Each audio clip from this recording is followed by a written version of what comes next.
ඔන්න මම අද පෙන්වන්න යන්නේ මගේ පැෂන් වගාව. පැෂන් වගාවේ අද තියෙන තත්ත්වය. අද දිනේට දැන් මල් පිපිලා දැන් මේ මල් තුන්වෙනි මුරේ තමයි මේක හැදෙන්නේ.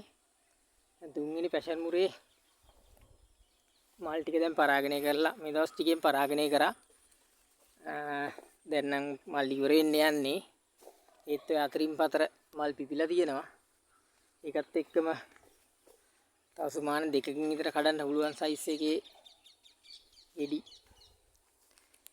තියෙනවා. හොඳට ගෙඩිත් පළදාව හැදිලා බලන්න. හොඳට පළදාව හැදිලා තියෙනවා. ඒ අතර මලුත් පිපිලා තියෙනවා. ගොටුකොළ පාත්තිය එදිගටම ගොටුකොළ දාලා තියෙන්නේ. එක්කේ රෝල්ට ගුණුත් තියෙනවා.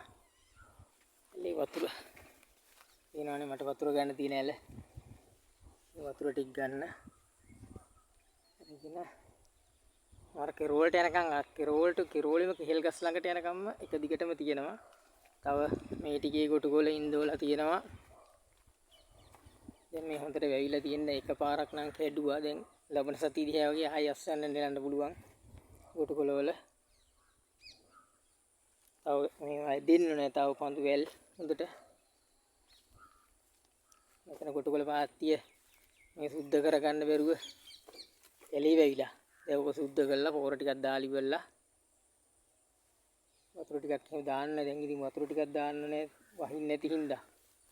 ඒකයි මේ ඇදින්නේ නැත්තේ. මේ ටිකත් සුද්ධ කරලා මේ ටිකේ ගොටුකොළ ඉඳන්න නෑ. වෙලාව තමයි නැත්තේ ඒවා කරන්න. දවස් මදි ඉතින් ගෙදර ඉන්නේ නැද්දි වැට්ටික් කරන්න. දවස්වල දවල්ට වැඩ කරන්නත් බෑ. බලන්න.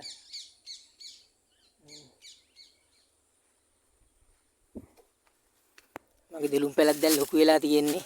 මේ ඔයගලන්ට පේනව නේද? දෙලුම් පැල. තිබ්බටු ගස්වල ගෙඩි දැන් අස්සන්න අර ගොඩාක්ම ලොකුවට නැති වුණාට මේ තිබ්බටු ගස්වල මේ අස්සන්න. මේ වගේ ඉතින් ගස් ගොඩක් තියෙනවා. ඒ වගේ ඔය අස්සන්න හැදිලා තියෙන දැන් පුරාවටම ගන්න. ඒ අතරේ පැෂන් ගෙටි වැල් වල එල්ලිලා බලන්න දැක්කම ආස හිතෙනා නේද කියලා. වැඩෙරලා ආවෙන් පස්සේ ඉස්සුවත් තනි කරයි. මල් පරාගණය කරන්න නේ අද.